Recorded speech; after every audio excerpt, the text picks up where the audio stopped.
కత్తి విసిరిన కన్య. రచన సికిందర్ గారు. వాణ్ణలా ఊరికే వదలను, పొడిచి పొడిచి చంపుతాను అంది రాగిణి పిడికిలు బిగించి ఆవేశంగా. ఆమె కళ్ళు ఎర్రబడి ఒళ్ళు కంపించిపోతోంది. అనిత దిండులోంచి కంగారుగా తలెత్తి చూసింది వర్షిస్తున్న కళ్ళతో. నువ్వలా పిచ్చిగా మాట్లాడుకో వారించింది ఆమె పూడుకుపోయిన స్వరంతో, ముంచుకొస్తున్న దుఃఖాన్ని ఆపుకుంటూ. వాణ్ణి చంపి వదులుతానంతే ఖచ్చితంగా చెప్పేసింది రాగిణి అదే ఉద్రేకంతో. అనిత తటాలను కూర్చుని ఆమెను పట్టుకుంది. రాగిణి, నువ్వు అలా మాట్లాడకే. రాగిణి ఆమెను విడిపించుకొని దూరంగా జరిగింది. వాణ్ణి చంపుతానక్క, కసిగా చంపిగాని వదలను. నోర్మై, పిచ్చిగా వాగుతున్నావు, వెళ్ళి వంట సంగతి చూడు అంటే. అయితే వాడిని అలా ఊరికే వదిలేయడమేనా?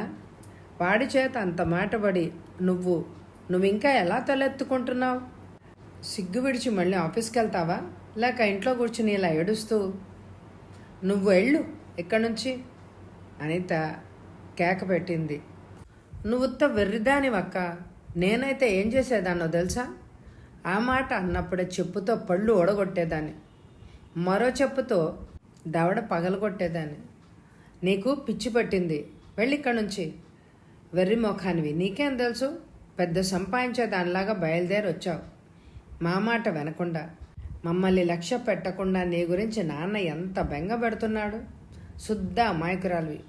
అంత పెద్ద ఊళ్ళో ఎలా ఉన్నావో, ఏమైపోతావోనని అక్కడ ఇంటి దగ్గరే ఎవరైనా ఆకతాయి వేళాకోళం చేస్తే బోరుమని ఏడ్చేదానివి.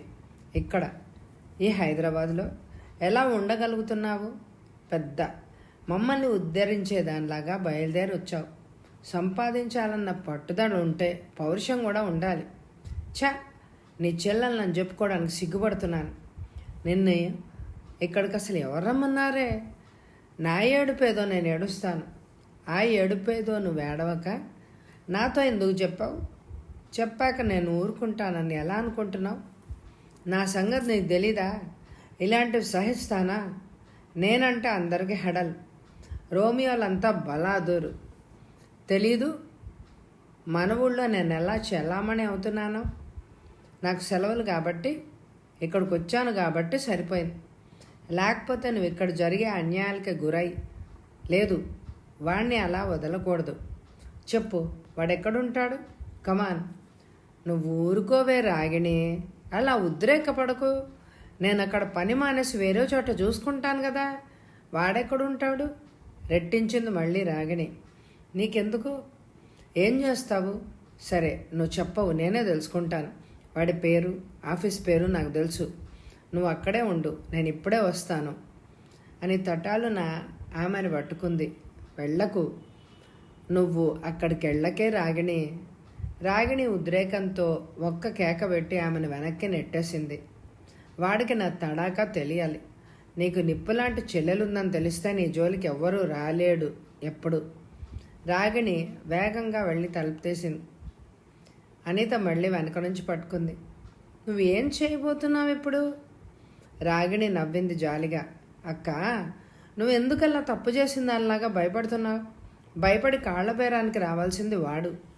ఆమె చటుక్కున బయటకు దూకి తలుపు లాగి గొళ్ళెం పెట్టేసింది. లోపల నుంచి అనిత అరుస్తున్నా వారిస్తున్నా వినిపించుకోకుండా వెళ్ళిపోయింది. రిక్షా ఎక్కేసింది. దగ్గరలో హోటల్ ఉందా? ఉందండి. ఎక్కడ? క్రాస్ రోడ్స్లో, రహత్ మహల్ దగ్గర. ఆ హోటల్లో ఫోన్ ఉందా? ఉందండి. అక్కడికి పోనివి త్వరగా. రాగిణి ఎడమ చేతికి వాచీలో నిమిషాలు లెక్కబట్టింది. సరిగ్గా 7 నిమిషాల 20 సెకండ్లకి హోటల్ చేరుకుంది రిక్షా. ఆమె దిగి డబ్బులిచ్చి వేగంగా ఎదురుగా ఇరానీ కేఫ్లోకి వెళ్ళింది. కౌంటర్ దగ్గర నవ్వుతూ ఉన్నాడు మనిషి. ఫోన్ ఉపయోగించుకోవచ్చా? సంతోషంగా. డైరెక్టరీ ఇవ్వండి. ఆమె తీసి కాసేపు వెతికింది. కాసేపటికి ఒకచోట ఆగిపోయింది. తన అనుకున్న నెంబర్ దొరికింది. డయల్ చేసింది. అటువైపు నుంచి ఫోన్ ఎత్తగానే, మిస్టర్ మహేంద్రనాథ్, ఇతరులకి మేనర్స్ నేర్పే ముందు నీ హక్కేంటో ఔచిత్యం ఏంటో ఆలోచించాలి. అసలు నీకు మేనర్స్ ఉందా? ఉంటే మా అక్కయ్యను హోటల్కి రమ్మంటావా? అక్కడ ఆమెకి పద్ధతులు నేర్పుతావా? ఆమె అమాయకతను చూసి ఎరవేస్తావా? నీచుడా, నీ ఎర్ర నీ మెడకు ఉరి అయ్యేలాగా నేను చూస్తాను. హలో, ఎవరది? నీ అకౌంటెంట్ అనిత చెల్లెల్ని. ఓహో, అలాగా. నువ్వు పొరపడుతున్నావమ్మాయి, తప్పుగా మాట్లాడుతున్నావు. నోర్మై, అరగంటలో వచ్చి అక్కయ్యకు క్షమార్పణలు చెప్పకపోతే నువ్వింక బ్రతకవు. షటప్. ఆమెను నేనేమీ చేయలేదు. ఆమెను నీ మాటలతో అవమానించావు. క్షమార్పణలు నువ్వు చెప్పుకోవాలి. అరగంటలోగా మా ఇంటికి రాకపోతే నీకు చావు ఖాయం. వింటున్నావా? నీకు చావు తథ్యం. బాగా గుర్తుంచుకో. రిసీవర్ టక్కును పెట్టేసి ఎంత ఇవ్వాలి అని అడిగింది ఆమె. ప్రొపరేటర్ అయోమయంగా చూశాడు. నేను పైసలు తీసుకోను బహన్జీ అన్నాడు. తన చేతిలో ఉన్న ఒక ₹1 అక్కడ పడేసి వెళ్ళిపోయింది.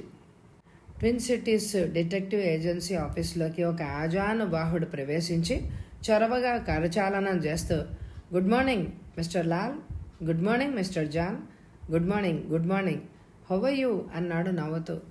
డిటెక్టివ్లు అర్థం కాక ముఖాలు చూసుకున్నారు. ఫైన్, ప్లీజ్ సిట్ డౌన్ అన్నాడు లాల్. థ్యాంక్ యూ, మీతో చాలా ముఖ్యమైన విషయం మాట్లాడాలి అన్నాడు అతను కూర్చుంటూ. నా పేరు మహేంద్రనాథ్, జూబ్లీ క్రెడిట్ కార్పొరేషన్లో పార్ట్నర్ని. మా ఆఫీస్ ఏమో తిలక్ రోడ్లో ఉంది. ఉదయం 10 గంటల నుండి సాయంత్రం 5 గంటల వరకు పనిచేస్తుంది. ఆదివారాలు సెలవు. మా కంపెనీలో 6 ఉద్యోగులున్నారు. 4 ఆడవాళ్ళు, 2 మగాళ్ళు. ప్రొసీడ్, లాల్ అన్నాడు. ఆడవాళ్లలో అనిత అనే ఆమె 3 నెలల క్రితం చేరింది. మంచి సమర్థురాలు. అకౌంటింగ్ చూస్తుంది. ఎప్పుడూ తప్పులు పట్టనివ్వదు. మంచి చిత్తశుద్ధి గలది. పని తప్ప మరొక ధ్యాస లేదు. మిగతా వాళ్ళందరికంటే నాకు ఆమె పైన ఎక్కువ ఇష్టం ఏర్పడింది. కానీ ఆమె నా ఫీలింగ్స్ని కేర్ చేయదు. మెచ్చుకున్నా మందలించినా అస్సలు రియాక్ట్ అవ్వదు. స్తబ్దుగా ఉండిపోతుంది. ఆమె స్వభావం అంతే అని అనుకున్నాను. సరే, పని సక్రమంగా చేస్తున్నంత వరకు స్వభావంతో నాకు నిమిత్తం లేదు. ఆమె నాతో ఎక్కువగా మాట్లాడదు. ఎంతో అవసరమైతే తప్ప నోరు విప్పదు.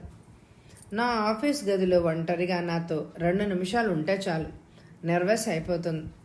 వీలైనంత త్వరగా అక్కడి నుంచి వెళ్ళిపోవాలని ప్రయత్నిస్తుంది. అది నేను పట్టించుకోలేదు.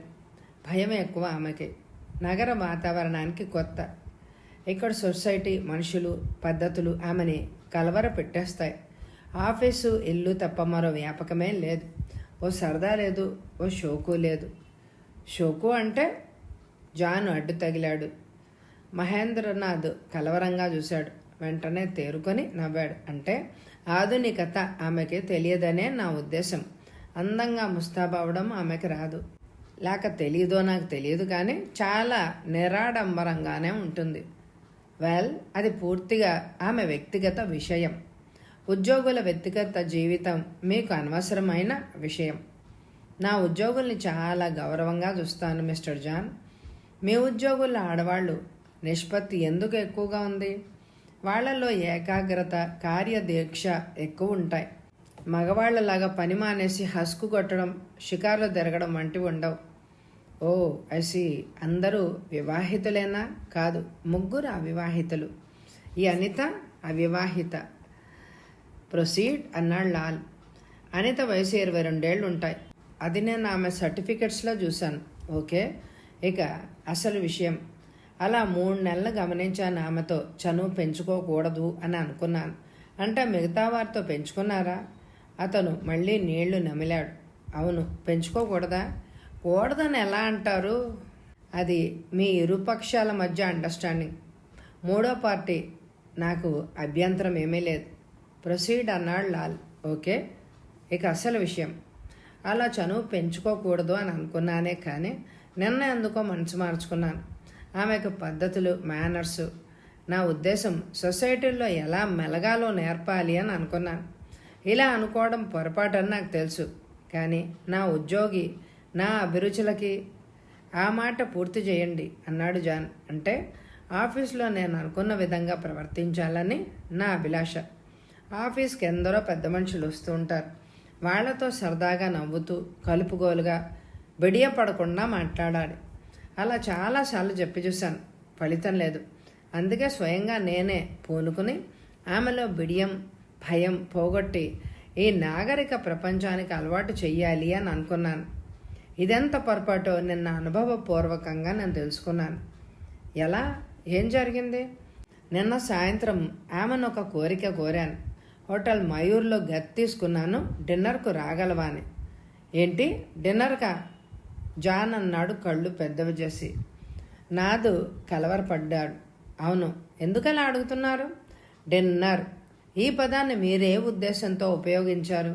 ఉద్దేశమా అంటే అంటే ఆ మధ్య ఓ బొంబాయి నటుడు ఒక ఆడ జర్నలిస్టుని మిడ్ నైట్ డిన్నర్ తినిపిస్తానని బెదిరించాడు.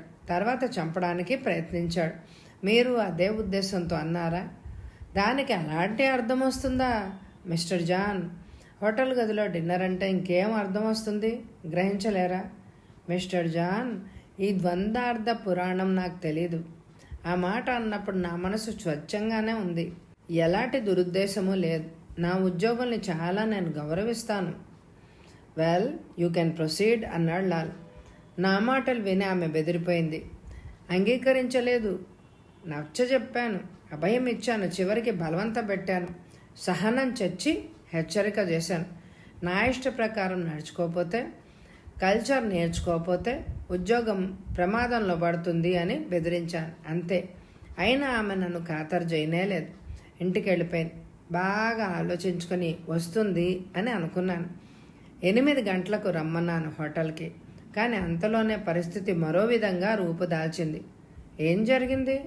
జాన్ అడిగాడు. సాయంత్రం 6 గంటలకు ఆమె చెల్లెలు ఫోన్ చేసింది నా ఇంటికి.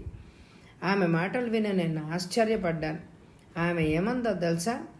ఆమె అక్కను నేను అవమానపరిచానట, అసభ్యంగా మాట్లాడానట. నేను ఆమెను కామ దృష్టితో చూసి ఆమె అమాయకత్వాన్ని ఎక్స్ప్లాయిట్ చేశానట. చిచి మిస్టర్ జాన్, ఈ అభాండం విని నా మనసు వికలమైపోయింది. హృదయం గెలగెల్లాడిపోయింది. కాళ్ళు చేతులు ఆడలేదు.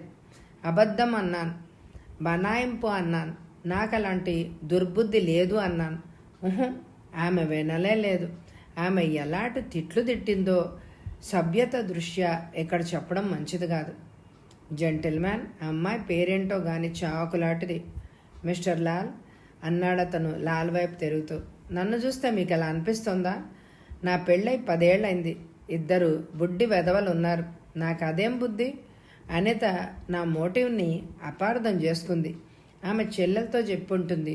ఆ పిడుగు నా మీద కత్తి కట్టింది. మీరు అలా చెప్తూ ఉండండి అన్నాడు లాల్. ఆమె ఇంకేం చెప్పిందో చెప్పండి అన్నాడు లాల్. ఆమె ఏమందో తెలుసా? తక్షణం ఇంటికొచ్చి క్షమార్పణలు చెప్పుకోకపోతే నా చావు తజ్జమట.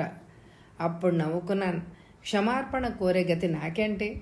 నా ఉద్యోగిని క్షమార్పణ కోరడం ఏమిటి అసలు? ఉద్యోగం నుంచి తీసి పారేస్తాను అని అన్నాను. అయినా ఆమె అలాగే బెదిరించింది. నేను వెళ్ళలేదు. ఇంతలో అరగంటలో ఆమె అక్కను వెంటబెట్టుకొని నా ఇంటికి వచ్చేసింది. Go head. ఇంట్లో నా భార్య ముందు, నా పిల్లల ముందు, నౌకర్ల ముందు. అయ్యయ్యో మిస్టర్ లాల్, నా పరువు తీసి ఉతికి ఆరేసేసింది. ప్రొసీడ్. ఆమెకు పట్టుమని 18 ఏళ్ళు ఉండవు. చిచ్చుబుడ్డిలాగా పేలింది. ఎన్ని చిచ్చుబుడ్లు, ఎలాంటి చిచ్చుబుడ్లు నా మీద విసిరిందో నేను అసలు చెప్పలేను. నేను ఎలాంటి వాడినో సాక్షాత్తు నా భార్య మొత్తుకున్నా వినిపించుకోలేదు. అప్పుడు ఒకటే మాట, క్షమార్పణ లేదా చావా. ఎలా చావమంది? జాన్ తెగించి అడిగేశాడు. మిస్టర్ జాన్, ఆమె బ్యాగులోంచి కత్తి తీసి నా మీద దాడి చేసింది అంటూ అతను బ్రీఫ్ కేసులోంచి ఒక కత్తి తీసి చూపించాడు. లాల్ దాన్ని అందుకున్నాడు. అది మామూలు కూరలు కోసుకునే స్టీలు కత్తి. వంచితే బ్లేడు వంగిపోతోంది. కొనదేలి లేదు, పదును కూడా ఎక్కువగా లేదు. దానికి నల్లటి ఫైబర్ పిడి ఉంది. వెల్, మీరు ఇంకా చెప్పండి అన్నాడు లాల్. ఆ కత్తితో నా మీద దాడి చేసింది. ఏం కొంచెం ఎమర్పాటుగా ఉన్నా అది నా రొమ్ములో ఇక్కడ గుచ్చుకునేదే. ఆ అమ్మాయి చెయ్యి మెలిదిప్పి దాన్ని కింద పడేశాను. కాలితో దాన్ని దూరంగా తన్నాను. అంతవరకు చెల్లెలు ప్రతాపం ముందు నోరు విప్పని అనిత అప్పుడు ఆమెను లాగి దూరంగా ఈడ్చుకెళ్ళింది. 2 దెబ్బలేసింది. తన విషయాల్లో కల్పించుకుంటే అంటూ ఏదో తిట్టింది. అయినా ఆ కోతిపిల్ల ఊరుకోలేదు. మిస్టర్ లాల్ అక్క మీద ఎదురు తిరిగింది. చేతగాని దానివి అంది. చచ్చు దద్దమ్మవి అంది. ఆమెని వదిలి మళ్ళీ నా మీద పడింది. నేను అదే పళంగా లేపి బయటికి ఎత్తేశాను. అనితను కూడా నెట్టేసి తలుపులు లాగేశాను. రేపటి నుంచి ఉద్యోగంలోకి రావద్దు అన్నాను. ఆ కోతిపిల్ల బయట చిందులేసింది. నా అంతు తప్పక చూస్తాను అంది. ఏదో క్షణంలో నా చావు తన చేతుల్లో ఖాయము అంది. అప్పుడు ఆమె ఉగ్రావతారం చూస్తే ఓహో, నిజంగా నాకు అది తథ్యం అని అనిపించింది. అది జరిగింది మిస్టర్ లాల్ అన్నాడు ఊపిరి పీల్చుకుంటూ.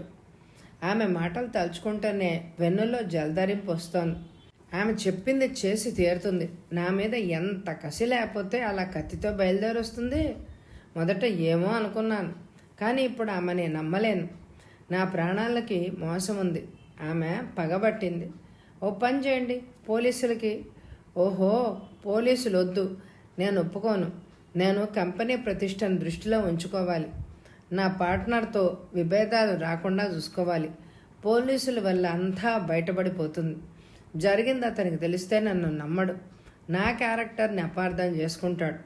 పార్ట్నర్షిప్ నుంచి తక్షణం వైదొలుగుతాడు. అతడు ఇలాంటివి అస్సలు సహించాడు. నేను కుప్ప కూలిపోతాను. అయితే మమ్మల్ని ఏం చేయమంటారు? మీ వల్ల ఏది బయటపడదు. ఆ అమ్మాయికి నచ్చ చెప్పండి, శాంతపరచండి. నన్ను చంపితే ఆమెకేమొస్తుంది? పర్యవసానము ఆమె గ్రహించే స్థితిలోనే లేదు. వయసు అలాంటిది. నన్ను చంపడం వల్ల ఆమె అక్క పరువు తిరిగి వస్తుందనుకుంటే అసలు నేను ఆమె పరువుని, ఒకవేళ నా మాటలు ఆమెను అవమానించే విధంగా ఉంటే నలుగురు ముందు తీయలేదు కదా. అది ఆమెకు నాకు మధ్య జరిగిన సంభాషణ. ఎవ్వరూ వినలేదు. అదేంటి బయటపడే వీలే లేదు. ఆమె నవ్వుల పాలు కాదు. వెంటనే అక్కడికి వెళ్ళి ఆమెను ఒప్పించండి. అనిత పరిస్థితి నేను అర్థం చేసుకోగలను. రేపటి నుంచి ఉద్యోగంలోకి రమ్మనండి. దయచేసి మీరు ఈ పని చేసి కంపెనీ శ్రేయస్సుని కాపాడండి. జాన్స్ ఆలోచనగా చూసి తలూపాడు. అలాగే చేస్తాం, కానీ మాకు ప్రేరణ కావాలి. కొంత డబ్బు కళ్ళ చూస్తే తప్ప రంగంలోకి మేము దూకలేం. అతడు వెంటనే పెద్ద కట్ట తీసి టేబుల్ మీద ఉంచాడు. 5,000. ప్రస్తుతానికి ఇది పనికొస్తాయి. మీరు ఇక నిశ్చింతగా వెళ్ళండి. ఇదంతా జరగడానికి కేవలం దురదృష్టమే కారణం అన్నాడు అతను లేచి కరచాలనం చేస్తూ. తర్వాత అతడు అడ్రస్ ఇచ్చాడు తనది. అతడు వెళ్ళిపోయాక జాన్ నవ్వుతూ లాల్ని చూశాడు. ఏమిటి నీ ఐడియా పార్ట్నర్? ఈ క్లయింట్ కథ అల్లుండొచ్చు కదా అన్నాడు లాల్. ఎందుకలా అనుకుంటున్నావు? అతడి ధోరణి, మాటలు అలా ఉన్నాయి. కొన్ని మాటలు జాగ్రత్తగా వాడేసి అందులోనే సవరించుకోవడం, ఉద్దేశాలు మార్చేయడం నువ్వు గమనించలేదా? అతడు ఒక యాక్టర్ లాగా ఉన్నాడు. జాన్, అతను చెప్పింది కొంతవరకు నిజం, కానీ పూర్తిగా కాదు. అనితని బుద్ధిపూర్వకంగా చేరదీశాడు, కానీ బెడిసి కొట్టడంతో ప్లేట్ ఫిరాయిస్తున్నాడు. అసలు మోటివ్ని మార్చేసి సదా ఆశయాల్ని, సదుద్దేశాల్ని చాటుతున్నాడు. ఆమెకి కల్చర్ నేర్పుతాడా? డిన్నర్ ఇవ్వాలనుకుంటే హోటల్ గది ఎందుకు? Poor lover. ఇప్పుడేం చేద్దాం?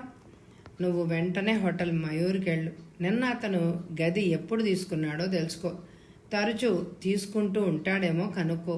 తీసుకుంటే అక్కడ అతని కలాపాలు ఏమిటో కూపీది. జాగ్రత్త, చాలా రహస్యంగా జరగాలి ఈ పని. అతడికి తెలిస్తే బాగుండదు. ఓకే, మరి నువ్వేం చేస్తావు అన్నాడు లాల్. ఆ అక్క చెల్లెళ్లతో వాగ్యుద్ధానికి బయలుదేరతాను. వాదిస్తాను, ఖండిస్తాను, హెచ్చరికలు చేస్తాను, రాజీకి ప్రయత్నిస్తాను. చూడు, ఆ అక్క చెల్లెళ్ల దగ్గర జాగ్రత్తగా ఉండాలి అన్నాడు జాన్. శాంతినగర్ బస్టాప్ పక్క వీధిలో ఒక ఇంటి ముందు కారు దిగాడు అతను. ఒక తలుపు కొట్టాడు. ఒక యువతి తలుపు తీసింది. 25 వయసు ఉంటుంది. నాజూకైన విగ్రహం, కానీ మొహంలో చెప్పలేని విషాదం కనిపిస్తోంది. కొంత సమయం క్రితం ఎప్పుడు ఆమె బాగా ఏడ్చి ఉంటుందని ఎర్రబడ్డ కళ్ళు, కన్నీటి చారికలు, ఏర్పడ్డ చెక్కిళ్ళు చెప్తున్నాయి. మిస్ అనిత అన్నాడు లాల్. ఆమె కంగారుగా తలూపింది. లోపలికి రావచ్చా? అయోమయంగా చూసింది. మీరెవరు? లాల్ ఎదురు ప్రశ్న వేశాడు. మీరు బిల్లీ క్రెడిట్ కార్పొరేషన్లో అకౌంటెంట్ కదా? బిల్లీ కాదు, జూబ్లీ. ఓహో అవును, నేను లాల్ని, డిటెక్టివ్ని. మీతో మాట్లాడాలి. ఆమె ఉలిక్కిపడి గాబరాగా చూసింది. అలా భయపడకండి, మిత్రుణ్ణి లోపలికి రానివ్వండి. ఆమె పక్కకి తొలిగి అతన్ని రానిచ్చింది. ఇలా రండి అనిత, మీ చెల్లెలు ఎక్కడ? ఆమె తన ఎదురుగా వచ్చి కూర్చుంది. రాగిణి బజార్కి వెళ్ళింది. దేనికి? సరుకులకి, కూరగాయలకి. వెల్, భయపడకండి, కూర్చోండి. మీ బాస్ మమ్మల్ని కలిశాడు. నిన్న జరిగిందంతా చెప్పాడు. మీరు అతన్ని అపార్థం చేసుకున్నారు. మిమ్మల్ని గురించి అలాంటి ఆలోచనలు అతనికి ఎప్పుడు మిమ్మల్ని క్షమార్పణ చెప్పి పంపాడా? కాదు. ఆ పని జన్మలో చెయ్యడు అని అనుకుంటున్నాను. ఎందుకు చెప్పుకోవాలి? అతడు ఏం తప్పు చేశాడు? అంతా మీరు తప్పుగా అర్థం చేసుకున్నారు. దౌర్జన్యానికి పాల్పడ్డారు. మీ మానసిక స్థితిని అతన్ని అర్థం చేసుకున్నాడు. మీ పట్ల అతనికి చాలా సానుభూతి ఉంది. జరిగిందంతా ఒక పీడ కలగా మర్చిపోయి తిరిగి ఉద్యోగంలోకి. ఆపండి మీ మాటలు, అడ్డు తలిగింది ఆమె ఆవేశంగా. నాకు అతని క్షమార్పణలు వద్దు, అతని ఈ రాజీ వద్దు. ఇలాంటి పరిస్థితి నేను ఎప్పుడూ ఆశించాను. ఈ ఉద్యోగం ఇప్పుడు నాకు అవసరమే లేదు. నా మేనర్స్ని, నా వ్యక్తిత్వాన్ని తీర్చిదిద్దడానికి అతనెవరు? నాకు ప్రవర్తన నేర్పడానికి అతడికేమి అర్హత ఉంది? మిస్టర్ లాల్, మీకు అతను అన్ని కట్టుకథలు చెప్పి ఉంటాడు. తాను సమర్థించుకొని ఉంటాడు. మీరు అతన్ని గుడ్డిగా నమ్మేసి ఇలా వచ్చారు. నేను అపార్థం చేసుకున్నాను అని అనుకుంటూ. మీరు అపార్థం చేసుకోలేదా? ఇందులో అసలు అర్థం చేసుకోవడానికి ఏమీ లేదు. ఇంకా అపార్థం ఎక్కడుంటుంది? అంతా స్పష్టంగా కనిపిస్తోంది. మీకు కాదు, నాకు. నేను అమాయకురాలనే కావచ్చు, నాకు పద్ధతులు తెలియకపోవచ్చు, కానీ ఎదుటివారి ఆలోచనల్ని పసిగట్టలేని ఎదగని మనసేమీ కాదు నాది. మొదటి నుంచి అతన్ని నేను గమనిస్తున్నాను. అతడి మాటల్లోనూ చేతల్లోనూ అంతా చూస్తున్నాను. నా మీద అతనికి పచ్చిగా చెప్పాలంటే చెప్పండి, ఎంత ఆకలి ఉందో. నిజంగానా? నిజంగా.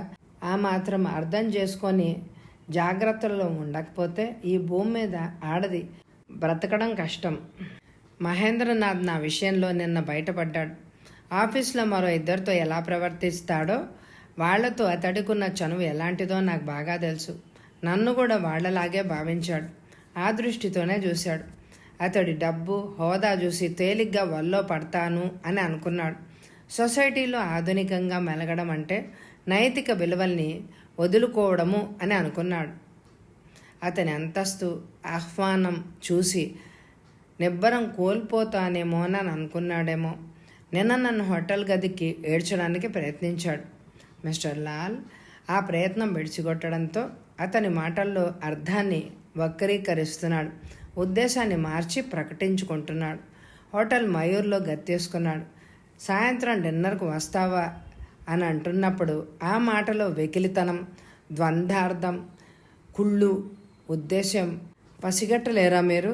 అతడి చరిత్ర ఎలాంటిదో తెలుసుంటే. లాల్ తలూపాడు. అనిత అంది. కానీ నాకు వేసిన ఎర తిరిగి అతని మడకే ఉరికావడంతో పెరిగి పంద అయ్యాడు. అనితకెప్పుడు రాగిణి భయం బాగా పట్టుకుంది. ఉండి ఉండి ఏ అఘాయిత్యం జరుపుతోందనే జంకుతో మిమ్మల్ని ఇలా పంపాడు. సరే, ఆమెకి నచ్చజెప్పే ప్రయత్నాలేవో మీరే చేయండి, కానీ నేను ఉద్యోగంలో చేరే ప్రసక్తి ఏ మాత్రం తేకండి దయచేసి. ఆ ఉద్యోగానికో నమస్కారం, నేను అసలు చేయనది. మీ చెల్లెలు సీరియస్గానే తీసుకుందా? దాని పట్టుదల, ఆవేశం మీకు తెలియదు. అది అలా ప్రవర్తించకుండా ఉండలేదు. అలాంటి స్థితిలో నేను అసలు చెప్పకుండా ఉండాల్సింది. సెలవులకేమో ఇక్కడికి వచ్చింది మొన్ననే. మహేంద్రనాథ్ ప్రవర్తనకి ఏడుపుతో బరువెక్కిన గుండెల్ని దాంతో చెప్పి తీర్చుకోవాలి అని అనుకున్నాను. అదేమో ఇలా చేసింది. నిన్న ఆమె కత్తితో దాడి చేసింది. ఇప్పుడు అదే ఉద్రేకంతో ఉందా? అదే పరిస్థితుల్లో ఉంది. అతన్ని చంపకుండా వదలను అని అంటోంది. అవకాశం మాత్రమే కావాలట. చూడండి మిస్ అనిత, మీరు వెంటనే ఆమెను తీసుకొని మీ ఊరెళ్ళి. అప్పుడే లోపలికి వస్తున్న రాగిణిని చూసి లాల్ మాటలు ఆపేసి సర్దుకున్నాడు. రాగిణి సంచి పట్టుకొచ్చి ప్రశ్నార్థకంగా చూసింది. ఈయన డిటెక్టివ్ లాల్. రాగిణి నమస్కరించు అందే అనిత. నమస్తే, ఏంటి ఇలా వచ్చారు అందామె ముఖం చిట్లించి. లాల్ నవ్వాడు. తర్వాత ఆమెను పరీక్షగా చూస్తూ తటపటాయించాడు.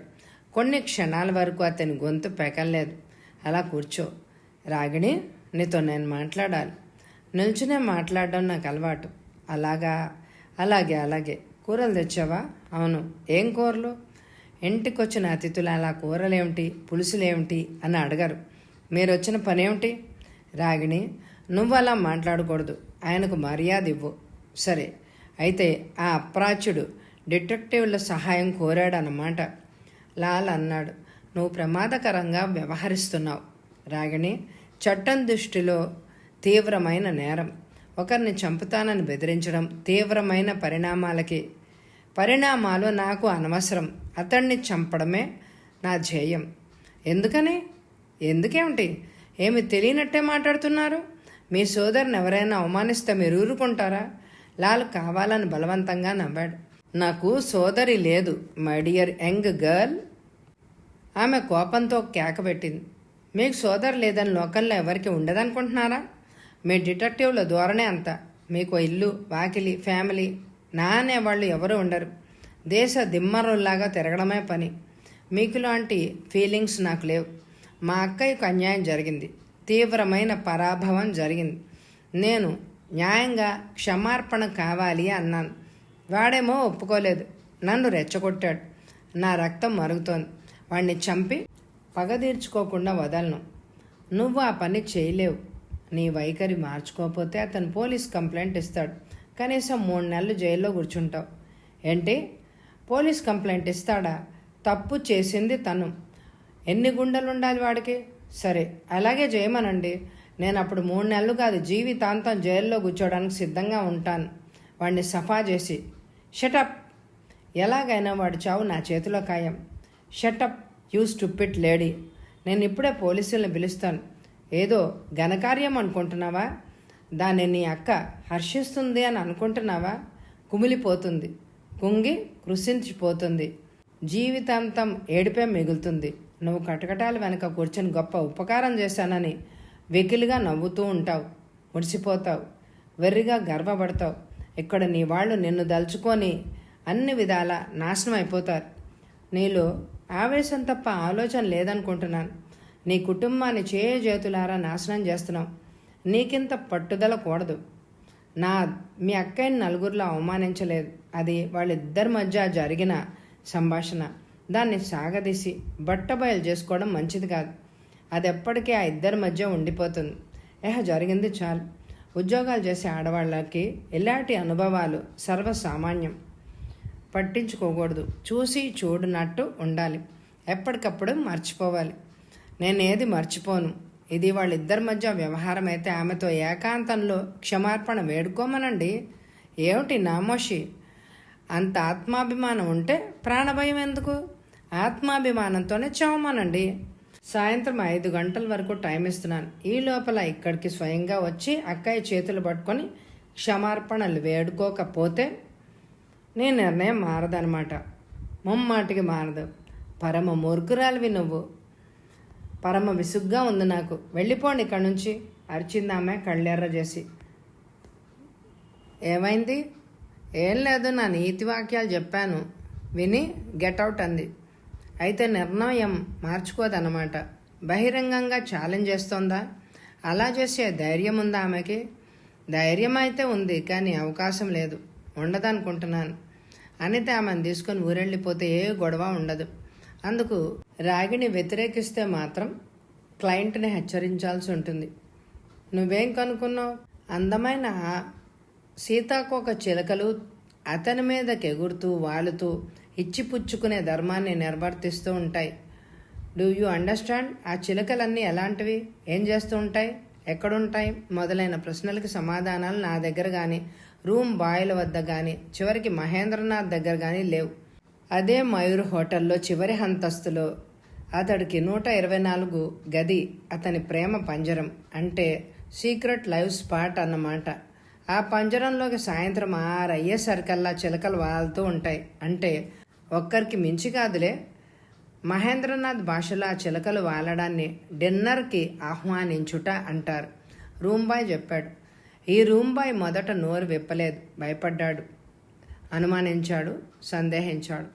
ఇలాంటి సందేహ జీవుల వీక్నెస్ నాకు బాగా తెలుసు. పచ్చకాగితం ఒకటి రెపరెపలాడించేసరికి మొత్తం అంతా చెప్పాడు. మధ్యాహ్నం లంచ్కి వెళ్ళి తిరిగొచ్చిన డిటెక్టివ్లకు ఆఫీస్ క్యారిడార్లో అనిత తచ్చాడుతూ కనిపించింది. మిస్ అనిత అన్నాడు లాల్ వేగంగా ఆమెను సమీపించి. మీరిక్కడ ఏం చేస్తున్నారు? ఆమె గిరుక్కున తిరిగి చూసింది. ఆమె ముఖం పాలిపోయింది. కళ్ళల్లో భయం వర్ణనాతీతం. అవి ఎర్రబడి ఉన్నాయి వాచి. లాల్ అందామె దగ్గరికి జరిగి. ఆమె కళ్ళలో గిరుక్కుని నీళ్లు తిరిగాయి. అకస్మాత్తుగా దుఃఖం పొంగుకొచ్చి లాల్ భుజం పట్టుకొని తలవాల్చేసింది. ఏడవసాగింది. జాన్ చటుక్కుని తాళం తీసి తలుపు తెరిచాడు. లాల్ ఆమె బరువు నాపుతూ భుజం మీద తట్టాడు. Take it easy, take it easy. ఆమెని నడిపించి తెచ్చి సోఫాలో కూర్చోబెట్టి మంచినీళ్ళు ఇచ్చాడు. చెప్పండి, ఏమైంది అన్నాడు మృదువుగా ఆమె చెయ్యి నిమిరి. రాగిణి పారిపోయింది లాల్. ఏంటి ఏంటి మీరు అనేది? అవును, రాగిణి పారిపోయింది. ఎప్పుడు, ఎలా? తెలియదు. ఈ ఉత్తరం వదిలి వెళ్ళిపోయింది. వెక్కిళ్లతో ఆమె బ్యాగ్లోంచి ఒక కాగితం తీసింది. లాల్ గాబరాగా విప్పి చూశాడు. అందులో ఇలా ఉంది: ఈ డిటెక్టివ్ వెళ్ళిన క్షణాన ఏం జరుగుతుందో నాకు తెలుసు, అందుకే వెళ్ళిపోతున్నాను. పోలీసులకి భయపడి కాదు. వాళ్ళు నన్ను ముందుగా అరెస్టు చేస్తే నా లక్ష్యం నెరవేరదు. మహేంద్రనాథ్ సంగతి తేల్చిగాని ముందుకు రాను. సాయంత్రం 5 గంటల వరకు గడువిచ్చాను.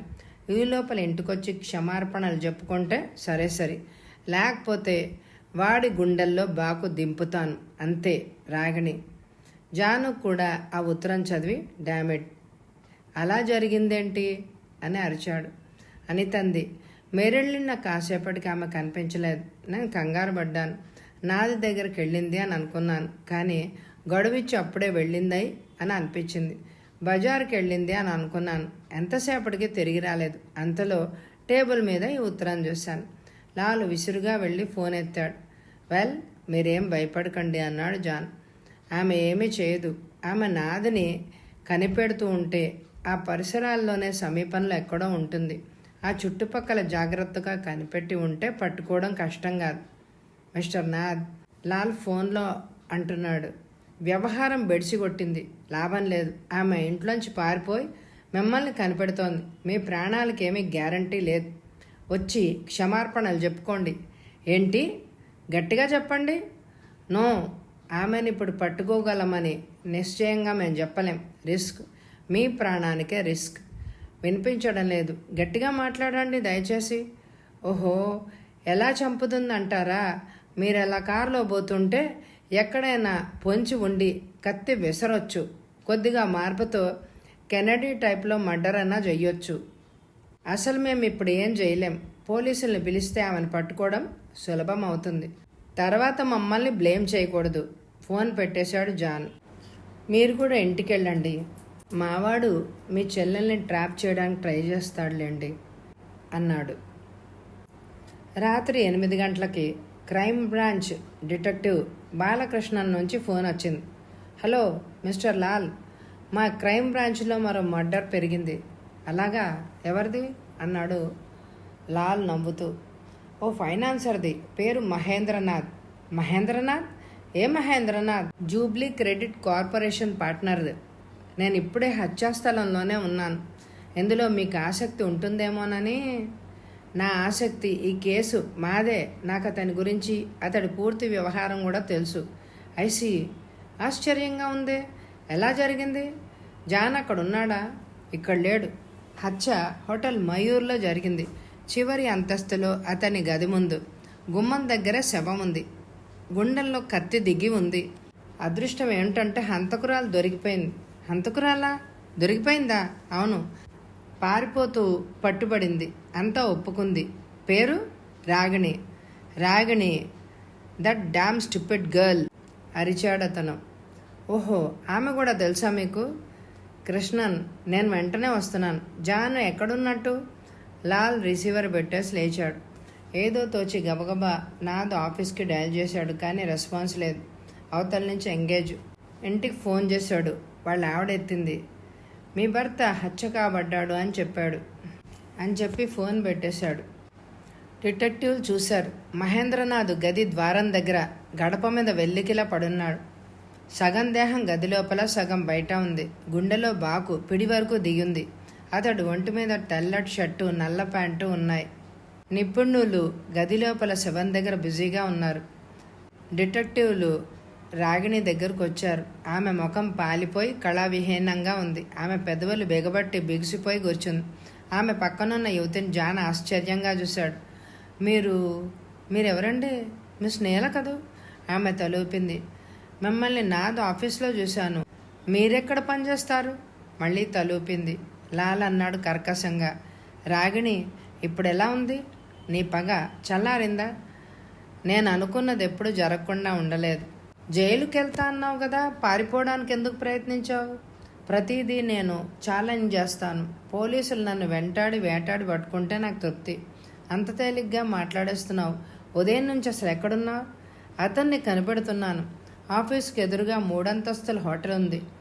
పై అంతస్తులో గది తీసుకొని గమనిస్తున్నాను. మధ్యాహ్నం బయటకు వస్తే వెంటాడాను. అక్కయ్య దగ్గరికి వెళ్తాడనుకున్నాను, కానీ ఇంటికెళ్ళి భోంచేసి వచ్చాడు. సాయంత్రం 7 గంటల వరకు ఆఫీస్లో ఉన్నాడు. ఆ తర్వాత ఈ రూమ్కి వచ్చాడు. గదిలో ఏవో అరుపులు వినిపించాయి. నేను బయట బెల్లు నొక్కాను. అరుపులు ఆగిపోయాయి. తలుపు తెరుచుకుంది. గుమ్మంలో నిలబడి నన్ను గాబరాగా చూశాడు. తేరుకునే లోపల నేను కత్తి లాగి పొడిచేశాను, అంతే. అతడేం అరవలేదు. చిన్నగా మూలిగి కింద పడ్డాడు. నేను అక్కడి నుంచి మెట్ల దగ్గర ఉరికాను. అప్పుడే ఈ వెయిటరు శనిలాగా దాపురించి నన్ను పట్టుకున్నాడు. పోలీసులకి ఫోన్ చేశాడు. అంతే జరిగింది అంది రాగిణి. రాగిణి కస్టడీలో ఉంటుంది అన్నాడు ఇన్స్పెక్టర్. మర్నాడు లాల్ ఆఫీస్కి వచ్చింది అనిత. బ్రతిమలాడింది. చెల్లెల్ని రక్షించమంది. నగలు ఒలిచి చేతిలో పెట్టింది. ఎలాగైనా ఆమెను కాపాడమని ప్రాధేయపడింది. కానీ ఏ ఆధారంతో ఆమెను విడిపించగలరు? తానే స్వయంగా చంపానని చెప్పుకుంటే ఆమె స్టేట్మెంట్కి తగ్గట్టు ఆధారాలు కూడా ఉన్నాయి. సాక్షులు కూడా ఉన్నారు. డిటెక్టివ్లు తమ నిస్సహాయతను వెల్లడించారు. సానుభూతి చూపడం కంటే చేయగలిగింది ఏమీ లేదు అన్నారు. ఈ వార్త తక్షణం పెద్దలకు తెలియజేసి లాయర్ సహాయాన్ని పొందడమే ప్రస్తుత కర్తవ్యం అని చెప్పారు. అనిత దాదాపు స్పృహలేని స్థితిలో వెళ్ళిపోయింది. అయితే డిటెక్టివ్లు చెరొకరి మెదడులో ఏదో మూల మాటల్లో పెట్టలేనిదేదో తొలుస్తూనే ఉంది. రాత్రి నుంచి దాన్ని పరస్పరం వెల్లడి చేసుకొని రూఢీ చేసుకునే ప్రయత్నం చేయలేకపోతున్నారు. జరిగిన హత్యను ఓపెన్గా తేల్చేసిన రాగిణి స్టేట్మెంట్ విని పరిస్థితి ఇలా ఉండగా మధ్యాహ్నం 1 గంటకు నాదు పార్ట్నర్ పాటిల్ దుమారంలాగా వచ్చి పెద్ద గొంతుకతో చిన్న ఉపన్యాసం ఇచ్చాడు. జెంటిల్మెన్, క్రితం సార్ వచ్చినప్పుడు నేనేం చెప్పాను? నా ఆందోళన ఏంటి? కంపెనీ ప్రతిష్ట గురించి నేనెంత ప్రాకులాడాను. వీడి వల్ల ఇలా అయింది నా కంపెనీ అన్నాడు. ఉండవయ్యా బాబు, ముందు వాడు చచ్చాడు. ఈ కేసులన్నీ ఎలాగా మేము చూస్తుంటే కంపెనీ ప్రతిష్ట అంటావేంటి? మేము మీ పార్ట్నర్ హత్యని పరిశోధిస్తున్నాం కదా. ఇంకా పరిశోధన ఏంటి? ఆమె అంతా ఒప్పుకుందిగా. ఆమె ఒప్పుకోలేదు. పరిస్థితులు ఆమెను ఒప్పించాయి. I pity her. నా సానుభూతి తెలపండి. నిన్న సాయంత్రం 7 నుంచి 8 వరకు అసలు మీరెక్కడున్నారు? రెట్టించాడు లాల్. జాన్ ఫోన్ పెట్టేసి అయోమయంగా చూశారు. నేను ఇంట్లోనే ఉన్నాను. మరి రుజువు చేయగలరా? చేయలేను. ఒంటరిగాన్ని. ఇంట్లో ఎవరూ లేరు.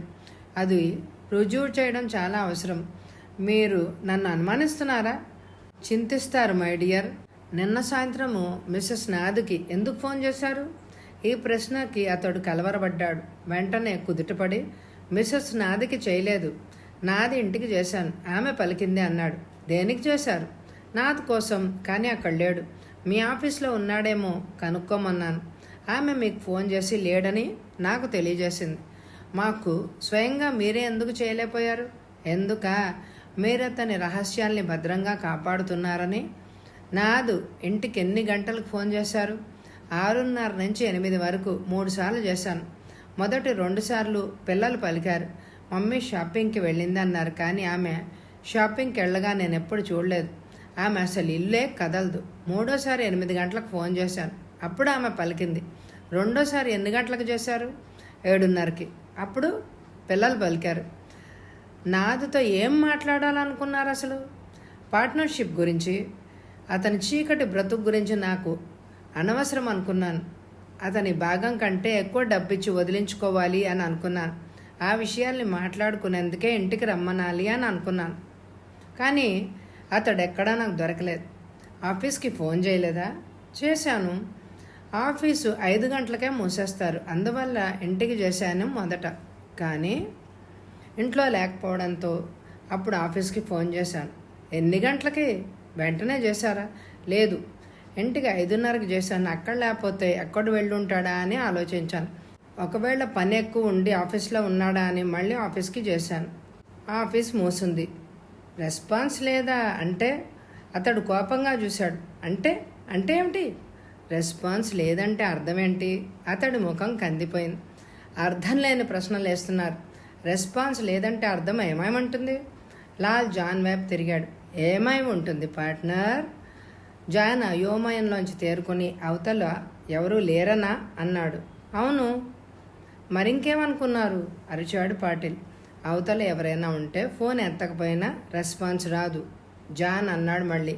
పాటిల్ కలవరపడ్డాడు. జాన్ ఇంకా ఉత్సాహంగా అన్నాడు అతడి కలవరం చూసి. అవతల ఫోన్ ఎంగేజ్లో ఉన్న రెస్పాన్స్ రాదు. నెంబర్ 3 చెప్పండి, ఈ మూడిట్లో ఏది కావచ్చు? ఏంటి మీ ఉద్దేశం? నా మీద ఏం ఆరోపిస్తున్నారు? అరిచాడు అతను. ఈసారి జాన్ కలవరపడ్డాడు. మీరు ఫోన్ చేసినప్పుడు అక్కడ ఎంగేజ్లో ఉందో లేదో ఆలోచించి చెప్పండి. లేదు, ఎంగేజ్లో లేదు.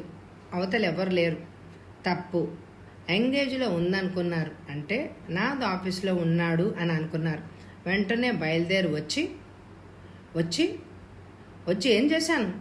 మీ పిచ్చిగానే ఆఫీస్ ముందు నిఘా వేశారు అన్నాడు లాల్. ఎంతలో అతను కంగారుగా వచ్చి కారులో ఎక్కేసి బయలుదేరాడు. మీరు వెంబడించారు. అతను హోటల్ మయూర్కి చేరుకున్నాడు. మీరు కూడా అక్కడికి వెళ్ళారు. సరిగ్గా హత్య 7:20కి జరిగింది. ఆ వెంటనే మీరు అక్కడి నుంచి వెళ్ళిపోయి నాది ఇంటికి ఫోన్ చేశారు. రెండోసారి 7:30కి పిల్లలు పలికారు. తర్వాత 8 గంటలకి మీ పార్ట్నర్ భార్య పలికింది. ఆమెతో మీ నిర్దోషిత్వాన్ని నిరూపించుకోవాలని ప్రయత్నించారు. అదంతా ఎలిబి కోసం మీరు సాగించిన స్టంట్ మాత్రమే. ఓ గాడ్, హే భగవాన్, హెల్ప్ మీ ప్లీజ్. వెళ్ళిపోకండి, వెంటనే లాయర్ని నియమించుకోండి. పాటిల్ ఆవేశంగా ముందుకు రాబోయాడు. కానీ మనసు మార్చుకొని చట్టుకొని వెనుదిరిగి అరుస్తూ వెళ్ళిపోయాడు. కృష్ణ బ్రీఫ్ కేసుతో ర్యాకెట్ లాగా దూసుకొచ్చాడు. గుడ్ గాడ్ ఫ్రెండ్స్, పొరపాటు జరిగింది. ఏమిటా పొరపాటు? లాలా అడిగాడు. మనం అనుకోవడం రాగిణి హంతకుడిని చంపింది అని అనుకోవడం. మనం అనుకోవడం లేదు, ఆమె చెప్తోంది కదా. ఆమె చెప్తున్నదంతా అబద్ధం. వెల్, ఆమెకెందుకు ఏర్పడిందా అగత్యం? ఆమె మోటివ్ మీకే బాగా తెలుసు. ఈ రిపోర్ట్స్ చూడండి. చూసే ఓపిక లేదు. పాయింట్ ఏమిటో చెప్పు. అయితే వినండి. హత్యా సమయం 7:20 కత్తితో జరిగింది. కత్తి గుండెల్లో పిడి వరకు దిగింది. పిడి మీద రాగిణి వేలిముద్రలు ఉన్నాయి. శవ భంగిమను దాడి జరిపిన విధానానికి అనుగుణంగా ఉంది. అతడు తలుపు తీసిన వెంటనే ఆమె పొడిచింది ముందు నుంచి. అప్పుడు అతను వెల్లికిలా వెనక్కి పడ్డాడు గదిలో. కానీ కాళ్ళు బయట కారిడార్లో ఉన్నాయి. అంటే అతను ఎక్కడ నిలబడ్డాడు? గది లోపల, బయట? తలుపు తీసిన తక్షణం పొడిచింది అంటే లోపలే ఉండాలి. అలా స్పష్టంగా వర్ణిస్తోంది. ఆ సమయంలో గదిలో ఉన్న నేల కానీ గది బయట కాళ్ళు అతను బయట నిల్చున్నాడని సూచించడం లేదు, జాన్ అన్నాడు. ఆమెను పట్టుకునే ప్రయత్నంలో బయటకు జరిగి ఉండొచ్చు. ఆల్ రైట్, అయితే గాయం చూడండి. గుండెల్లో పైనుంచి ఏటవాలుగా కిందకుంది. దిశ కుడివైపు కానీ ఎడంవైపు కానీ వంపు లేకుండా సూటిగా కిందకి ఉంది. లోతు 6 అంగుళాలు. కత్తికి ఇరువైపులా పదునుంది. చివర మొనదేలి. బ్లేడు అసలు మెరుగు కోల్పోకుండా తళతళలాడుతోంది. సరికొత్త కత్తి. అయితే ఈ గాయం లోపల పైనుంచి సుమారు అంగుళం లోతు అడ్డంగా ఎడం వైపుకి చీలిక ఏర్పడింది. ఈ చీలిక 6 అంగుళాల పొడవుంది. అంటే ఈ చీలిక ప్రధాన గాయానికి అంగుళం దూరం నుంచి లోపల వై ఆకారంలో ఏర్పడిందన్నమాట. అర్థం చేసుకున్నారా? డిటెక్టివ్లు తలలూపారు. ఈ ఎక్స్రే చూస్తే బాగా అర్థమవుతుంది. గాయంలోకి రేడియో పైకి ఇంజెక్షన్ చేసి డాక్టర్ ఏదో ప్రక్రియ చెప్పాడు. ఈ ఎక్స్రే తీసాట. ఇందులో గాయ స్వరూప స్వభావాలు స్పష్టంగా అర్థమవుతాయి. డిటెక్టివ్లు ఎక్స్రేను కిటికీ వెలుతురులో పరిశీలించారు. అవును, చీలిక అడ్డంగా స్పష్టంగా కనిపిస్తోంది జాన్ అన్నాడు. కృష్ణ కూడా తలూపాడు. ఈ చీలిక మితులు లోతులు మినహాయిస్తే పొడవు వెడల్పు అడుగు భాగం ఆకృతి మొదలైనవి ప్రధాన గాయం కొలతలతో సరిపోతున్నాయి. అంటే ఈ 2 గాయాల్ని ఒకే కత్తి చేసిందన్నమాట. ఓ ఐసి లాల్ అన్నాడు. ఇప్పుడు చెప్పండి, ఈ చీలికకు అర్థం ఏమిటి? అతడు 2 పోట్లు తిన్నాడని కదూ? అవును అవును, కానీ షర్టు మీద బనియాన్ మీద ఎన్ని పోట్లు ఉన్నాయి? ఒకటే. వెల్, ఆమె ఒకే చోట 2 సార్లు పొడిచి ఉండవచ్చు అన్నాడు జాన్. నో, ఒక్కసారే పొడిచిందనే నిశ్చయంగా అంటోంది నీల. కానీ రాగిణి 2 సార్లు పొడిచానంటోంది. ఈ ఇద్దరు అబద్ధం ఆడుతున్నారు. రాగిణి ఒక్కసారి పొడిచింది, మరోసారి పొడిచే అవకాశం ఆమెకు లేదు. ఈ హత్యలో మరొకరి పాత్ర ఉంది. వెల్ కృష్ణన్, అదెలా? లాల్ అడిగాడు కళ్ళు పెద్దవి చేసి. అదెలా జరిగింది? తలుపు తీసిన వెంటనే రాగిణి పొడిచింది. అది వాస్తవమే. అయితే ఆ పోటు సూటిగా సరిగ్గా లేదు. చెయ్యి వణకడం వల్లనో ఆమెకు బలం లేకనో అడ్డంగా వెళ్ళి గుచ్చుకుంది కత్తి. గుచ్చుకుంది అంతే, దిగబడలేదు. అది గుండెని గాయపరచలేదు. ఆ గాయం ప్రాణాంతకమైంది కాదు. ఆమె అక్కడి నుంచి పరుగు తీసింది. అప్పుడు బరువైన బలిష్టమైన పిడిగల కత్తి ఆ గాయంలో నిలవలేక జారి కింద పడింది. పడుతూ అతని ఎడమకాలి బూటు లోపలికి చొచ్చుకుపోయింది. బొటనవేలికి 2వ వేలికి మధ్యలో చర్మం తెగి రక్తం సాక్స్ పీల్చుకుంది. ఓహో, ఇంకా చెప్పండి అరిచాడు జాన్ బల్ల మీద కొట్టి. అలా పడ్డ కత్తిని అందుకొని మళ్ళీ పొడిచే అవకాశం రాగిణికి లేదు. ఆ పని చేసేంతలో హతుడు ఆమెని నివారించగలడు. కాబట్టి ఆమె మళ్ళీ పొడవలేదు. ఆ పోటు చాలు అనుకుంది, పారిపోయింది. ఇంతలో అదే క్షణంలో ఎవరో తెలివిగా అదే కత్తి అందుకొని అదే గాయంలోకి దింపారు. ఫ్రెండ్స్, అలా దింపిన మనిషి అతనికి బాగా తెలిసిన వారై ఉండాలి. అతడి సహాయానికి వచ్చినట్టు వచ్చి పొడిచారు. రాగిణి వేలిముద్రలు చెదరకుండా జాగ్రత్తగా ఆమె చేసిన గాయంలోకి హత్య ఆమె మీదకెళ్ళాలి అనే ఆలోచనతో. ఇప్పుడు చెప్పండి, ఆ పని చేసింది ఎవరు? ఎవరు చేసుంటారు? ఈ హత్యలో ఇద్దరి పాత్ర ఉందని తెలిసాక నీళ్ళ అబద్ధం ఆడుతోందని స్పష్టమవడం లేదు. ఈ ఆధారంతో ఆ పని చేసింది ఆమె అని అనిపించడం లేదు. లాలు నిటారుగా కూర్చుని జాన్ని చూశాడు మెరుస్తున్న కళ్ళతో. వెల్ జాన్, వెళ్ళి అనితను ఓదార్చి గండం తప్పిందని చెప్పు. Get and move fast. నేనింకా ఆమె నా స్థితిలో చూడలేను. జాన్ లేచాడు, వేగంగా బయటికి దారితీశాడు. మీ లాజిక్ వాస్తవమే, కానీ నేల పొడిచింది అనడానికి ఆధారం లేదు. ఎందుకు లేదు? అప్పుడు ఆమె గది లోపల ఉంది. హతుడు ద్వారానికి అడ్డంగా ఆమె వీపు వైపు పెట్టి నిల్చున్నాడు. పోటు తిని అదే పళంగా వెల్లికిలా పడ్డాడు. వెల్, కాళ్ళు బయట ఉన్నాయి కనుక రాగిణిని పట్టుకునే ప్రయత్నంలో బయటకు అడుగేశాడు అని అనుకుందాం. ఆ అదను చూసుకొని నేల బయటకొచ్చి ముందు నుంచి పొడిచుంటే అప్పుడు మీ లాజిక్ వాస్తవం కావచ్చు. కానీ మరొక చిక్కుంది. ఇందులో మరొక అనుమానితుడు ఉన్నాడు. ఎవరు? హతుడి పార్ట్నర్ పాటిల్. అతడు నాదుని వెంటాడి హోటల్కి వెళ్ళాడు. నాద్ కార్ని ఒక గ్రీన్ అంబాసిడర్ వెంటాడడం రాగిణి చూసిందట. ఆ కారు పాటిల్దే. నాదిని రెడ్ హ్యాండెడ్గా లవర్తో పాటు పట్టుకోవాలని వెళ్ళాట. అప్పుడే రాగిణి పొడిచి పారిపోతుండగా చూశాడు. ఆమె వెనక రూమ్ బాయ్ ఉరికాడు. కారిడార్లో మరెవరూ లేరు. కింద పడ్డ కత్తి తీసుకుని ఆ అవకాశంతోనే పొడిచాడు. పొడిచేశాడా? వెల్, పొడిచి ఉంటాడు. అయితే నీల ఏం చేస్తున్నట్టు? అతన్ని చూడలేదా? చూస్తే ఎందుకు ఊరుకుంటుంది? మీరు సాగదీస్తున్నారు, చిక్కులు సృష్టిస్తున్నారు. పలాయనవాదం ఇక్కడ పనికిరాదు. మరొక విషయం, రాగిణి పొడిచి ఉండదు. ఇంకా నయం, నాది చావలేదనండి. ముందు వినండి. నిజానికి ఆమెకి భయం ఎక్కువ. బాహాటంగా ఎన్ని హెచ్చరికలు సవాళ్లు చేసినా ఆచరణకు వచ్చేసరికి బీరువైంది. అందుకే పారిపోవాలని ప్రయత్నించింది. ఆమె ఎవరి కంట పడకుండా పారిపోవాలనుకున్నప్పుడు ధైర్యంగా గదిలో ఉన్న మరో మనిషి ముందు హత్య చేయదు కదా. ఆలోచించండి. అయితే ఏం చేసింది? గది పక్కన మెట్లున్నాయి. అక్కడ చాటుగా నిలబడి కత్తి విసిరుంటుంది. ఆ తర్వాత పరుగు తీసింది. చర్చ ఇలా సాగుతుంటే ఇంతలో ఫోన్ వచ్చింది. అవతల జాన్ పలికాడు. హలో లాల్, అక్కడ కృష్ణ ఉన్నాడా? ఉన్నాడు. దేనికి?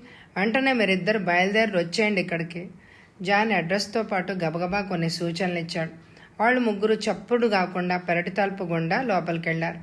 ఆమె బెడ్ మీద ఉంది, బాగా తాగేసింది అన్నాడు జాన్ ముందుకు దారితీసి, కిచెన్ తలుపులు తెరుస్తూ. లాల్ అతను వెనక కృష్ణ అనుసరించాడు. జాన్ గుసగుసలాడాడు. అవతల మరో గది ఉంది. దాని అవతల బెడ్రూమ్ ఉంది. మధ్య తలుపు అవతల నుంచి గొళ్ళెం పెట్టుంది.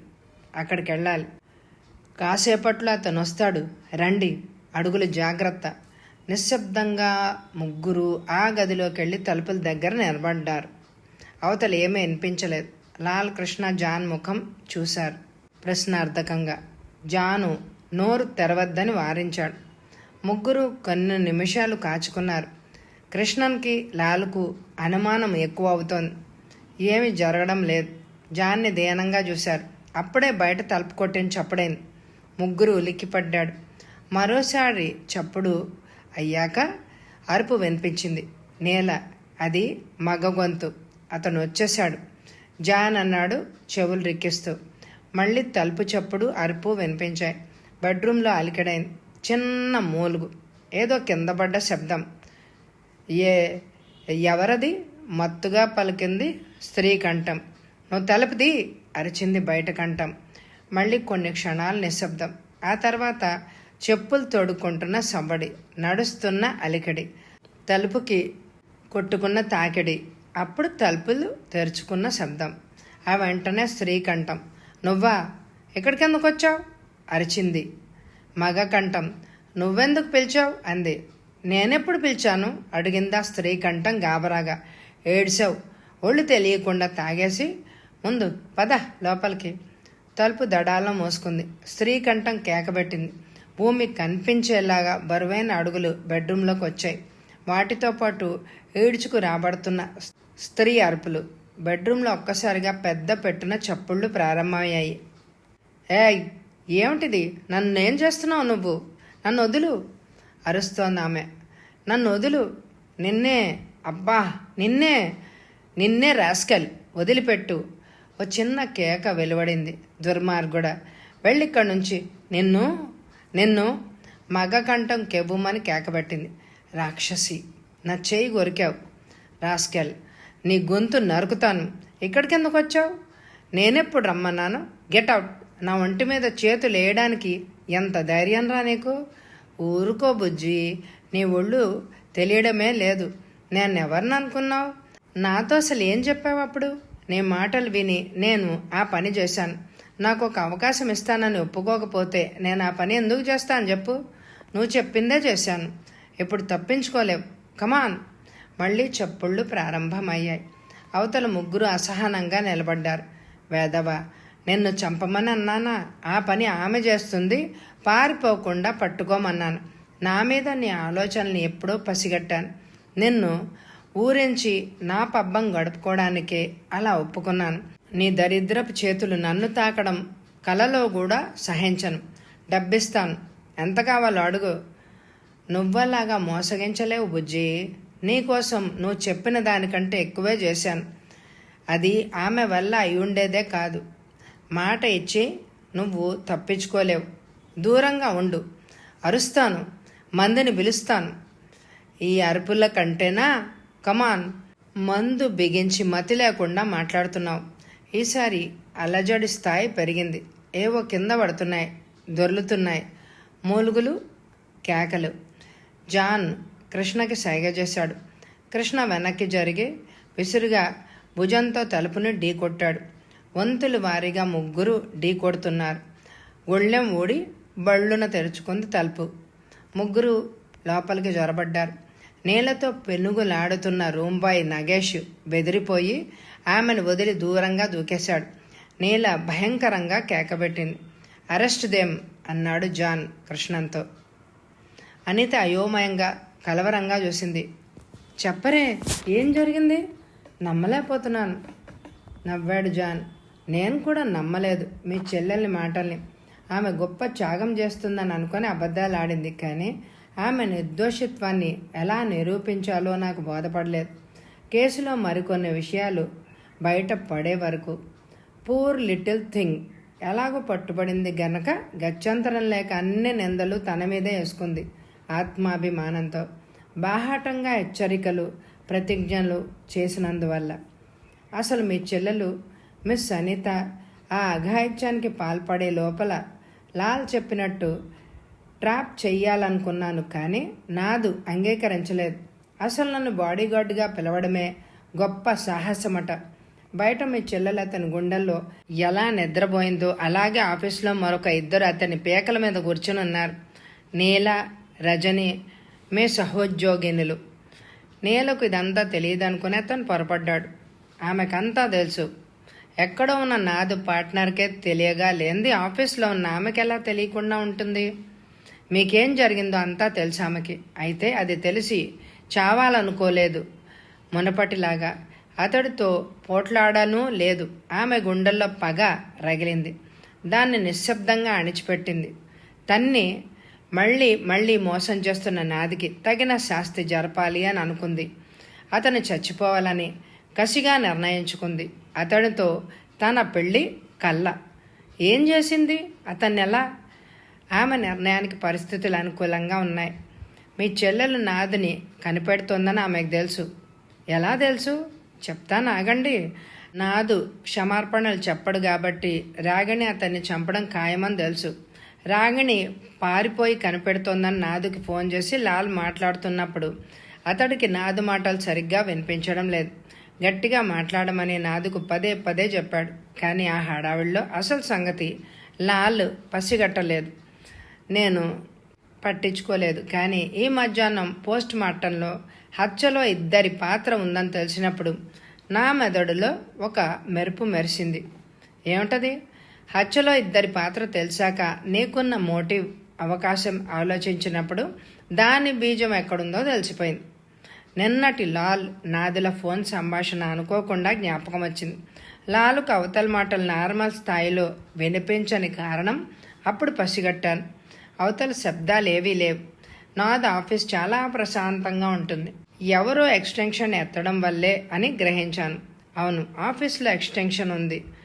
That's all right. నీళ్ళ ఎక్స్టెన్షన్లో ఆ మాటలు వింది. అప్పుడు రాగిణి గురించి తెలుసుకుంది. ఆఫీస్ నుంచి సాయంత్రం తిన్నగా హోటల్కి వెళ్ళింది. అక్కడ తాను వెళ్లడంలోని మోటివ్ని మరుగుపరచడానికి తన రాక అర్థవంతంగా కనిపించేలాగా స్నానం అది చేసి ముస్తాబైంది. అప్పుడు మామూలుగా నాదుకు ఫోన్ చేసి ఆశ్చర్యపరిచింది, అప్సెట్ చేసింది, రమ్మని ఆజ్ఞాపించింది. సరిగ్గా ఆమె అనుకున్నట్టుగానే నాదు నన్ను వదిలించుకొని వెళ్ళాడు. అంతే. అప్పుడంతా చకచకా జరిగిపోయింది. అలా వచ్చే నాదిని ఆమె అనుకున్న ప్రకారం రాగిణి దారిలోనే చంపాలి. కానీ ఏ కారణం వల్లనైనా అవకాశం లేక అది జరక్కపోవచ్చు. హోటల్ గది వరకు ఆమె వెంటాడి రావచ్చు. అప్పుడెంత తెలివిగా చంపుతుందో ఎవరికి తెలుసు? ఆ నేరం తన మీదకే రావచ్చు. ఈ భయంతో అనుమానంతో ఆమె రూమ్ బాయ్ని ఎన్నుకుంది. ఈ రూమ్ బాయ్కి ఆమె పైన చాలా రోజుల నుంచి ఆలోచనలు ఉన్నాయి. ఆమె పరిస్థితి వివరించి సహాయం కోరిన వెంటనే తన షరతు కూడా చెప్పి ఆమె నొప్పించాడు. కానీ ఉదయం నాకిచ్చిన సాక్ష్యం సంగతి లక్ష్య పెట్టలేదు. ఆమె ఆ షరతు నిజంగా ఒప్పుకోలేదు. అలా నటించి అతన్ని పురిగొల్పింది. ఒకవేళ రాగిణి నాదిని పొడిచి పారిపోతే అప్పుడు ఆమె రెడ్ హ్యాండెడ్గా పట్టుబడితేనే తనకెలాంటి హాని చిక్కులు ఉండవని ఆమె ఆలోచన. అలాగే రాగిణి ఆ గది వరకు అనుసరించింది. బయట బెల్ నొక్కి మెట్ల దగ్గరకు వెళ్ళి దాక్కుంది. అది చివరి అంతస్తు. చాలా వరకు గదులు ఖాళీగా ఉన్నాయి. ఒకానొక గదిలో ఈ నగేష్ ఉండి గమనిస్తున్నాడు. నాదు ఎప్పుడైతే తలుపు తెరిచి బయటకొచ్చాడో రాగిణి గురి చూసి కత్తి విసిరింది. బహుశా మొన్న సాయంత్రం అతని బలం తెలిసి దగ్గరికి వెళ్ళి పొడిస్తే అప్పటిలాగే విఫలం అవుతుందనుకొని ఉంటుంది. అలాగే విసిరేసి అక్కడి నుంచి పరుగు తీసింది. అప్పుడు అది చూసిన నగేష్ గాబరా చెందాడు. ఆ కత్తి గుండెల్లో దిగబడలేదు, జారి కింద పడింది. నాదు బూట్లో గుచ్చుకుంది. ఇలా జరగడం నగేష్కు నచ్చలేదు. నాదు ప్రాణాలు పడంగా నీల ఒప్పుకున్న షరతు గల్లంతవుతుంది అని అనుకున్నాడు. అలా జరగడం భరించలేడు. ఆ అవకాశాన్ని, అదృష్టాన్ని ససేమెర వదులుకోడు. అందుకే తెగించి ముందుకొచ్చి కత్తిని వేలిముద్రలు చెదరకుండా కర్చీఫ్తో ఎత్తి నవ్వుతూనే పొడిచేశాడు. రాగిణి చేసిన గాయంలోకి బలవంతంగా లోతుగా వెంటనే అక్కడి నుంచి పరుగు తీసి రాగిణిని పట్టుకున్నాడు. వాడెంతటి దుర్మార్గుడు!